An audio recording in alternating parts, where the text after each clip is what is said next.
नमस्कार साथियों, स्वागत करता हूं आप सभी का एक बार फिर से नए वीडियो में। साथियों, हमारा देश भारत लगातार स्वदेशी की ओर आगे बढ़ रहा है। जब से प्रधानमंत्री मोदी जी के द्वारा आत्मनिर्भर भारत की घोषणा की गई है, मेक इन इंडिया और मेड इन इंडिया जैसे प्रोग्राम्स चलाए गए हैं, तब से लगातार भारत भारत सरकार के द्वारा स्वदेशी को ज़्यादा प्रमोट किया जा रहा है। इससे पहले हमने देखा था कि भारत ने अपने डिफेंस सेक्टर में बात करें तो भारत की जो एयर डिफेंस सिस्टम है, इसका निर्माण स्वदेशी टेक्नोलॉजी और स्वदेशी उपकरण की सहायता से किया गया। अभी हाल ही में हमने टेक्नोलॉजी की दुनिया में जो सबसे ज़्यादा इस्तेमाल किया था माइक्रोचिप, इसका निर्माण भारत ने स्वदेशी टेक्नोलॉजी और स्वदेशी इक्विपमेंट्स की सहायता से किया।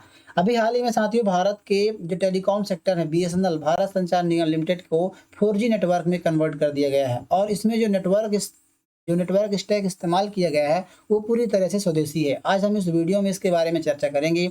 अभी तक जो टेलीकॉम सेक्टर में जियो और एयरटेल की मोनोपोली हुआ करती थी, तो कहीं न कहीं उनको अब आने वाले समय में चुनौती मिल सकती है। इसके बारे में हम विस्तार से चर्चा करेंगे। साथियों, आज हाल ही में प्रधानमंत्री मोदी जी ने 27 तारीख यानी कि आज ही बीएसएनएल की 4G स्वदेशी नेटवर्क को लगभग 97,500 मोबाइल टावर्स का उद्घाटन किया है और इसमें स्वदेशी नेटवर्क का इस्तेमाल किया गया है। आपको बता दें कि प्रधानमंत्री मोदी जी ने बीएसएनएल के 4G नेटवर्क लॉन्च किए हैं और अब देश भर में 98,000 लोकेशंस पर रोल आउट हो गया है। मतलब काफ़ी ज़्यादा संख्या में इसको इस्तेमाल करना शुरू हो गया है। यह नेटवर्क पूरी तरह से स्वदेशी तकनीक पर तैयार हुआ है। साथियों, भारत संचार निगम लिमिटेड की रजत जयंती के अवसर पर प्रधानमंत्री मोदी ने दूरसंचार प्रदाता के 92,600 4G प्रौद्योगिकी स्थलों, मतलब इतने सारे जो 4G हैं टेक्नोलॉजी स्टेज स्थल है वहाँ पर, इसके अलावा 97,500 से अधिक मोबाइल 4G टावर्स का उद्घाटन किया गया है। इन टावरों के निर्माण में स्वदेशी तकनीक से लगभग 37,000 करोड़ रुपए की लागत से किया गया है। जो भी इनमें इक्विपमेंट्स इस्तेमाल किए गए हैं, जो भी इसमें टेक्नोलॉजी का इस्तेमाल किया गया है, वो पूरी तरह से स्वदेशी हैं, स्वदेशी तकनीक से इनका इस्तेमाल किया गया है। साथियों, स्वदेशी 4G टैग लॉन्च के साथ भारत उन देशों में शामिल हो गया है जो अपने देश की खुद की स्वदेशी टेक्नोलॉजी का इस्तेमाल करते हैं। बात करें तो डेनमार्क, स्वीडन, दक्षिण कोरिया और चीन जैसे उन देशों की श्रेणी में शामिल हो गया है जो स्वदेशी दूरसंचार उपकरण बनाते हैं। एक अधिकारी ने बताया कि भारत में निर्मित यह नेटवर्क क्लाउड आधारित जो भविष्य के लिए तैयार किया गया है, इसे आने वाले समय में आसानी से 5G में अपग्रेड भी किया जा सकता है। सबसे इम्पोर्टेंट बात यह है कि ये टावर लगाए गए हैं 97,500 टावर्स। ये सभी टावर सौर ऊर्जा से संचालित होंगे, जिससे ये भारत में हरित दूरसंचार साइटों का सबसे बड़ा समूह बन गया है तथा टिकाऊ और बुनियादी ढांचे की दिशा में एक बहुत बड़ा कदम भी माना जा रहा है। साथ ही अभी तक आप देखते रहे हैं कि जो ये एयरटेल और जियो कंपनियां हैं, इनके द्वारा जो टेक्नोलॉजी यानी कि जो नेटवर्क स्टॉक का इस्तेमाल किया जाता है, ये विदेशी वेंडरों पर आधारित होते हैं, विदेशी वेंडरों पर निर्भर होते हैं। इसके बारे में आगे हम जिक्र करेंगे। आपको बता दूं कि सभी आप जानते हैं कि जो अभी वर्तमान में भारत में सबसे ज़्यादा जो यूजर्स हैं वो जियो और एयरटेल के हैं। एक डाटा के बारे में बात करें जो ट्राई के द्वारा यानी telecom regulatory authority of India के द्वारा जानकारी दी गई है, जिसमें बीएसएनएल के लगातार सब्सक्राइबर बढ़ रहे हैं। जो बीएसएनएल के कस्टमर्स हैं, यूजर्स हैं, वो लगातार घट रहे हैं। अभी जो प्राइवेट कंपनियां हैं, एयरटेल, जियो हैं, जो भारत में पूरी तरह से कब्जा करके रखे हैं टेलीकॉम के सेक्टर में, इनकी मोनोपोली चलती है। मतलब एकात्मकता का अधिकार इस प्रकार से कहते हैं, उस प्रकार से यूज करते हैं और जो भी प्लान्स होते हैं, जो भी रिचार्ज होते हैं, उनके दाम बढ़ाए घटाए जा सकते हैं, वो अपने हिसाब से फैसले लेते रहते हैं क्योंकि इनकी मोनोपोली है, इनकी ज़रूरत बन गई है।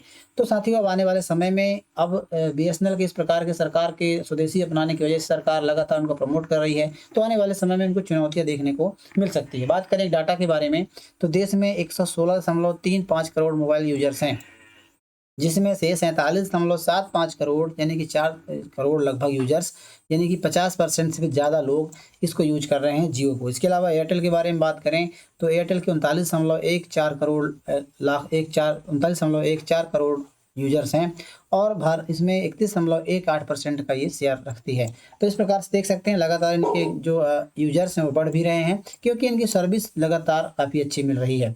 इसमें दोनों देशों के दोनों जो टेलीकॉम कंपनियां हैं, एयरटेल और जियो, दोनों को मिला करके देखें तो 81.8% टेलीकॉम सेक्टर पर इन दो कंपनियों का कब्जा है। तो इस प्रकार से आप देख सकते हैं किस प्रकार से मोनोपोली बना करके बैठे हुए हैं और लगातार ये दामों में बढ़ोतरी करते रहते हैं। जैसे कभी हाल ही में देखा होगा कि इस पर खबरें निकल कर आ रही थी कि भारत स्वदेशी अपनाएगा और इनका बॉयकॉट किया सकता है। तो इस प्रकार की खबरें चलती रहती हैं। अब साथियों, मैं बता दूं कि भारत में अभी जो प्रधानमंत्री मोदी जी ने स्वदेशी नेटवर्क का के बारे में जो उद्घाटन किया वो कैसे काम करता है। इससे पहले आपको रिलायंस जियो और भारती एयरटेल की जो नेटवर्क उपकरण है, इनके बारे में समझना होगा, तो ताकि आप उसको आसानी से समझ सकते हैं। देखिए, अभी भारत के सभी जानते हैं कि जो रिलायंस जियो है वो पूरी तरह से 4G नेटवर्क पर काम कर रहा है। इसका मतलब है कि जियो की पूरी सर्विस, चाहे कॉल हो, एसएमएस हो, वीडियो कॉल, इंटरनेट कोई भी हो, वो पूरी तरह से 4G नेटवर्क पर चलती है। और जियो भारत का पहला 4G नेटवर्क ऑपरेटर करने वाला सर्विस प्रोवाइडर बन गया है। इससे पहले उन्होंने 2G और 3G नेटवर्क लॉन्च नहीं किया था, सीधे उसने 4G लॉन्च किया था। अब ये काम कैसे करता है, तो देखिए सारी व्यवस्था होती है। आप सभी जानते हैं कि जो रिलायंस जियो है, मुकेश अंबानी की कंपनी की जियो है, और ये भारतीय है, भारत की प्राइवेट कंपनी है, लेकिन काफ़ी सारे लोगों को रोजगार भी देती है और इससे काफ़ी सारे लोग जुड़े हुए हैं। तो साथ ही जो काम करता है, बहुत सारी चीज़ें भारतीय हैं, भारत के क्षेत्र में बनता है, भारत के लोग यहाँ पर जॉब करते हैं और कई सारी चीज़ें भारत में ही होती, स्वदेशी होती हैं। लेकिन इसका जो नेटवर्क उपकरण है, जिसके बारे में हम चर्चा करने जा रहे हैं, तो वो क्या होता है कि इससे आप देख सकते हैं, जो मोबाइल से नेटवर्क आते हैं, सिग्नल्स आते हैं, वो रेडियो नेटवर्क के थ्रू आते हैं।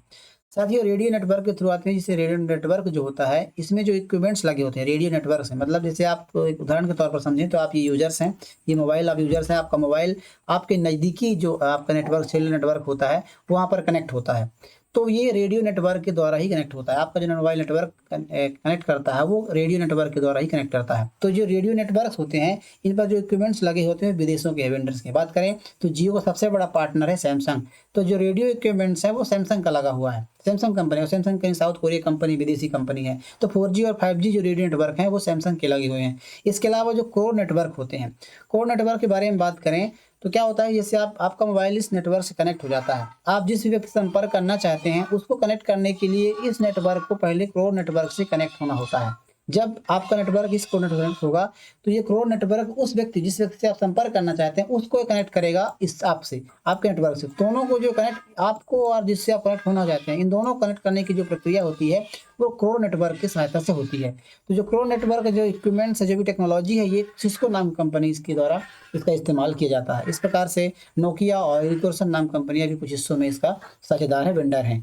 तो इस प्रकार से जो सारी कंपनियां आप देख सकते हैं, ये विदेशों की है। इसके अलावा इसी प्रकार से भारतीय एयरटेल के बारे में बात करें, तो भारतीय एयरटेल भी लगातार 3G अभी बंद कर दिया, उन्होंने 4G नेटवर्क इस्तेमाल कर रही है, और बड़े बड़े शहरों में 5G का नेटवर्क आपको देखने को मिल सकता है। लेकिन जियो का जो 5G है वो अलग चल रहा है, और मतलब कि 5G का अलग IP प्रोग्राम है। इसके अलावा जो भारतीय एयरटेल है, एयरटेल की बात करें, तो 5G और 4G अभी एक ही कोर पर चलता है, मतलब 4G कोर पर ही चलता है। इससे रोल आउट तेजी से हो रहा है और सस्ता भी हो रहा है, मतलब इस पर काम किया जा रहा है। मतलब अभी जो 5G है एयरटेल में, वो 4G के ही कोर पर चल रहा है। जैसे जो कोर नेटवर्क है, ये 4G का है, लेकिन इसमें नेटवर्क 5G का भी चल रहा है एयरटेल का।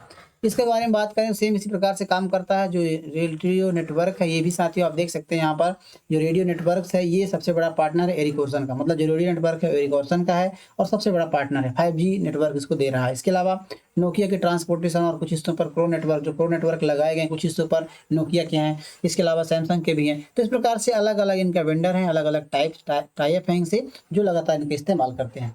लेकिन साथियों, अब हम बात करें BSNL के बारे में, जो स्वदेशी है पूरी तरह से। जो ये सिस्टम मैंने आपको बताया है, चाहे यूजर्स हों, रेडियो इक्विपमेंट्स हो, क्रो नेटवर्क्स हो, ये सारे टेक्नोलॉजी और इक्विपमेंट्स जो होते हैं विदेशों से होते हैं। लेकिन भारत पे, यदि आपको बता दें कि पहले BSNL भी इन पर निर्भर रहता था, नोकिया, एरिक्सन और हवाई जैसी कंपनियों पर। लेकिन अब सरकार ने तय किया है कि BSNL का 4G 5G पूरी तरह से मेड इन इंडिया स्टॉक बनेगा।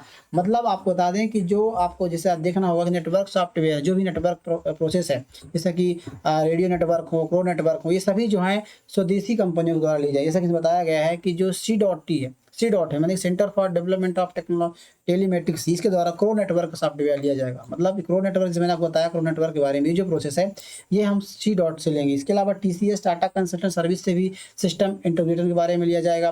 तेजस नेटवर्क से ऑप्टिकल और RNA इक्विपमेंट्स लिए जाएंगे, इसकी टेक्नोलॉजी का इस्तेमाल किया जाएगा, जो भारत की कंपनी है तेजस नेटवर्क। इसके अलावा ITI लिमिटेड से भी असेंबलिंग और मैन्युफैक्चरिंग का काम करवाया जाएगा। तो इस प्रकार से आप देख सकते हैं, जो टेक्नोलॉजी है पूरी तरह से भारत BSNL को, वो भारतीय स्वदेशी के तौर पर इस्तेमाल किया जाएगा।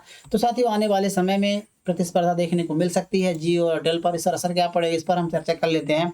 तो साथियों, उससे क्या है कि प्रतिस्पर्धा बढ़ेगी। अभी भारत पर 90% से अधिक मोबाइल बाजार जो है जियो और एयरटेल के पास है। BSNL के 4G आने से ग्रामीण और सुदूर इलाकों में, जहाँ पर इनकी पहुँच नहीं है, वो BSNL फिर से ग्राहकों को आकर्षित कर सकता है। इससे जियो और एयरटेल को अपने टैरिफ और प्लान्स में और प्रतिस्पर्धा देखने को मिल सकता है। इसके अलावा ग्रामीण बाजार पर दबाव, यदि BSNL सबसे बड़ा टारगेट ग्रामीण और सीमावर्ती क्षेत्र कर रहा है, तो ये नेटवर्क कमज़ोर है जहाँ पर। अगर बीएसएनएल 97,000 टावरों से अच्छा कवरेज देता है, जितने टावर्स लगाए गए हैं, तो यदि अच्छा कवरेज देता है तो जियो एयरटेल को ग्रामीण विस्तार धीमा हो सकता है।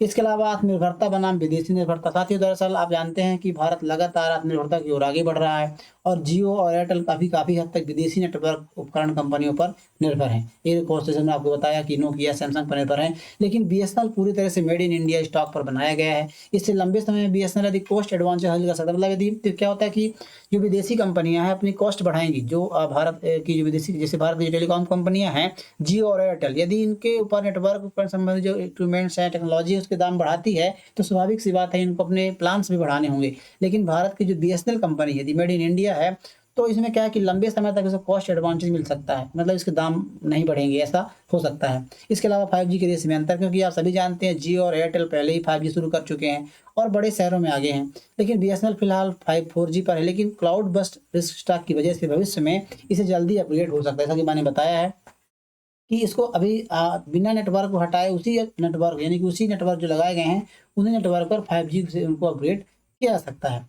अगर बीएसएनएल सफल रहता है तो 5G के सभी लिए इन्वेंट्स जो अल्टरनेटिव बन सकते हैं, जो जियो और एयरटेल की मोनोपोली को तोड़ देगा। तो आने वाले समय में यदि इस प्रकार के नेटवर्क प्रोवाइड करता है और काफ़ी अच्छे नेटवर्क प्रोवाइड करता है, तो कहीं न कहीं इनको टक्कर दे सकता है, चुनौती दे सकती है। आप क्या समझते हैं? आप हमें कमेंट बॉक्स में ज़रूर बताइए आप इसके बारे में। बहरहाल आपको ये जानकारी कैसी लगी, इसके बारे में कमेंट बॉक्स ज़रूर बताइए साथियों। और वीडियो को यदि आप पसंद आई हो तो लाइक कीजिएगा, चैनल को सब्सक्राइब ज़रूर कर लीजिएगा साथियों। मिलते हैं किसी ऐसे नए इन्फॉर्मेशनल वीडियो के साथ, तब तक के लिए नमस्कार।